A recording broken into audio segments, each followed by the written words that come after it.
যারা মনোযোগ দিয়ে কথা শোনে এবং ভালো ভালো কথাগুলোকে আমলে নেয়, আমি আল্লাহ তাদেরকে ধরে ধরে মূলত হেদায়েত দিয়ে থাকি। আল্লাহ যাকে তাকে হেদায়েত দেয় না। আল্লাহর কাছে হেদায়েতের অভাব নেই। আল্লাহ চাইলে আবু জাহলকে হেদায়েত দিতে পারতেন কি পারতেন না?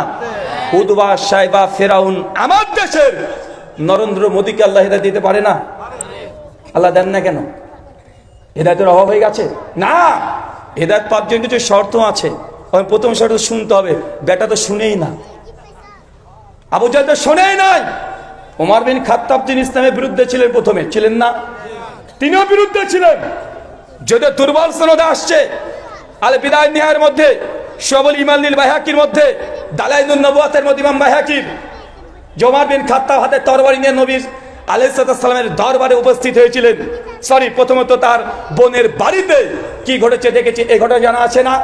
ওমর বিন খাত্তাব সেই সময় যদি কোরআন মাজিদে আয়াতগুলো না শুনতেন বা হেদায়েত পেতেন না।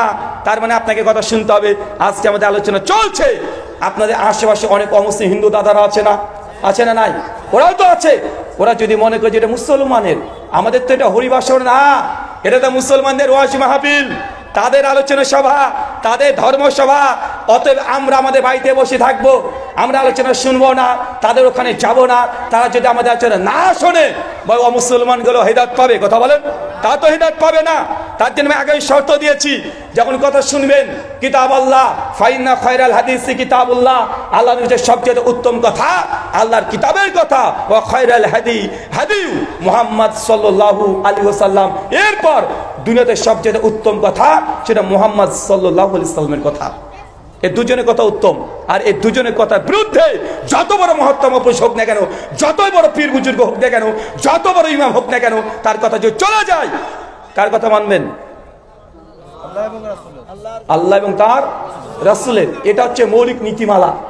আমি একই কথা বলি, আশেপাশে হিন্দু দাদারা আছে, আপনাদের কমিউনিটি আমাদেরকে জানিয়েছে, কমিটির পক্ষ আজকে আমি এই কথাই বলি, যখন ইন্ডিয়াতে আলোচনা করি, এখানে আলোচনা করছি 100 আমার শ্রোতা শুধুমাত্র মুসলমান, কিন্তু ইন্ডিয়াতে আলহামদুলিল্লাহ আমরা যদি আলোচনা করি কমপক্ষে 20% অমুসলিম আসে। আমি এই জন্য হিন্দু শ্রোতাদের দৃষ্টি আকর্ষণ এই মুহূর্তে করতে যাচ্ছি, যদি আপনি জান্নাতে যেতে চান, স্বর্গে যেতে চান, আপনার কিছু নীতিমালা আছে। শ্রীকৃষ্ণকে অর্জুন প্রশ্ন করছে, শ্রীকৃষ্ণকে চেনেন? চেনেন না? না, আপনারা চিনবেন কিভাবে? হিন্দু দাদাদের গোটা বিশ্ব জগতে তারা 140 কোটি আছে। কত কোটি? 140 কোটি। মুসলমান আছে 170 কোটি, খ্রিস্টান আছে 220 কোটি। হিন্দু দাদার মোটেও কম নয়। আপনারা বাংলাদেশে যারা মুসলমানরা সংখ্যাগরিষ্ঠ, ভারতে কি সংখ্যাগরিষ্ঠ না? গোটা বাংলাদেশে কত কোটি আপনারা মানুষ আছেন? 18 কোটি, 15 কোটি সামথিং মুসলমান, বাকি 2.5 থেকে 3 কোটি অন্য ধর্মের অনুসারী। আমি যে দেশ থেকে এসেছি ইন্ডিয়া, ইন্ডিয়াতে মানুষের সংখ্যা কত জানেন? 140 কোটি। আপনারা কত কোটি? 18 কোটি। ওখানে আমরা কত আছি? 140 কোটি। চাচা, 140 কোটির মধ্যে মুসলমানরা ইন্ডিয়াতে সংখ্যা লঘু, মানে সংখ্যায় কম। কত কোটি আছে জানেন? 37 কোটি। বুঝতে পারলেন না মনে হয়? 37 কোটি ইন্ডিয়াতে, কিন্তু সংখ্যা লঘু। কেন? সংখ্যা যে 140 কোটি। কথা বুঝতে পারলেন না? আপনারা বাংলাদেশে 18 কোটি মানে 15 কোটি মুসলিম, পাকিস্তানে যদি যান 20 কোটি মুসলিম, টোটাল হলো 35 কোটি। দুইটা দেশ মুসলিমদের সংখ্যা গরিষ্ঠ, কিন্তু ভারতে মুসলমানের সংখ্যালঘু হওয়ার পরেও কমপক্ষে 37 কোটি মুসলমান ভারতে বসবাস করে। আলহামদুলিল্লাহ। শ্রীকৃষ্ণ, হিন্দু ধর্মের অনেকগুলো দল আছে, অনেকগুলো। যেন আমাদের শিয়া সুন্নি 2 ভাগে ভাগ হয়ে গেছে। দুঃখজনক কথা, ভাগ হওয়ার কথা ছিল না, হয়ে গেছে। হিন্দু দাদাদের মধ্যে অনেকগুলো ভাগ আছে, যেমন আছে ব্রাহ্মণ, ক্ষত্রিয়, বৈশ্য, শূদ্র।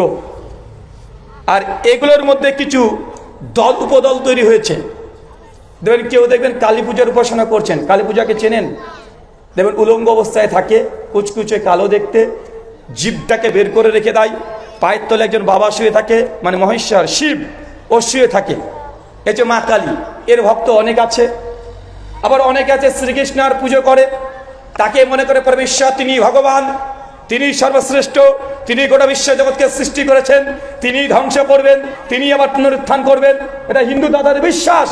কারো বিশ্বাসে আমি অনুভূতিতে আঘাত দিতে চাই না, এটা তারা বিশ্বাস করে।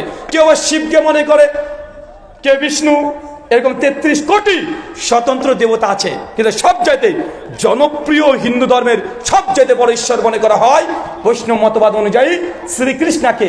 আর তাদের একটা ধর্মগ্রন্থ, তার নাম শ্রীমদ্ ভাগবত গীতা। নাম শুনেছেন? শ্রীমদ্ ভাগবত গীতা, অধ্যায় নম্বর 16, শ্লোক সংখ্যা 23 এবং 24। অর্জুন শ্রীকৃষ্ণকে বলছে যে প্রভু, কোনটা ধর্ম আর কোনটা অধর্ম কিভাবে বুঝবো?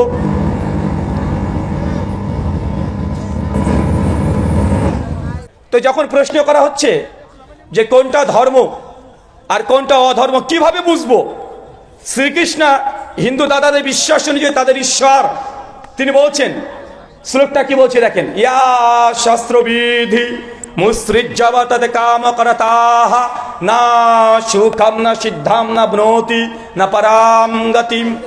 কি ভাবলেন যে ভারতে কাকে ধরে নিয়ে আসলাম রে বাবা, ভুল করে ঠাকুর না বলবি? ও দুটো দায়িত্ব যদি দিয়ে দেন মোটামুটি চালাতে পারবো, কেউ বুঝতে পারবে না। মানে শুধু একটু গোপটা এখন ছোট আছে, একটু যদি গোপটা বড় করে পাকিয়ে দিই ধরতে পারবে না। শ্রীকৃষ্ণ বলছে ইয়া শাস্ত্রবিধি মুসৃজ্জবতের কাম করতাহ না সুখম না সিদ্ধাম না ব্নোতি না পরম গতিম। শোনো, যারা শাস্ত্রবিধি, শাস্ত্রকে পরিত্যাগ করে দিয়ে নিজের খেয়াল খুশি মতো যজ্ঞ করে, পুজো করে, অর্চনা করে, না সুখম না সিদ্ধাম না ব্নোতি না পরম গতিম, এ ব্যক্তি কখনোই এই দুনিয়াতে সুখ পাবে না, আর মৃত্যুর পরে কখনো তার পরম গতি হবে না। মানে স্বর্গ তো দূরের কথা, ওই বৈকুণ্ঠের ধাম ও জিন্দেগিতে কখনোই যেতে পারবে না। অপরাধ, সে শাস্ত্রকে ছেড়ে দিয়ে মন যা চায় সে আমল করেছে, মন যা চায় সে ধর্ম পালন করেছে, মন যা চায় ধর্মগ্রন্থে নেই কিন্তু সেইভাবেই সে উপাসনা জপতা আরাধনা করেছে। শ্রীকৃষ্ণ বলছে সে ব্যক্তি কখনোই স্বর্গে যেতে পারবে না। ভাই বলেন তো, আমি একটু আগে কোরআন আর হাদিস থেকে যে অংশটা পেশ করেছি আর গীতার এই অংশের সঙ্গে সিমিলার আছে না নাই? তার মানে আমরা একমত এখানে অন্তত হতে পারি যে ধর্ম যদি পালন করতেই হয়, তাই ধর্মগ্রন্থে যা আছে, আল্লাহর কিতাবে যা আছে, নবী আলাইহিস সালাম যা বলেছে আমরা সেটাই করব। এর বাইরে যদি করতে যাই সমস্যা আছে, আছে না নাই?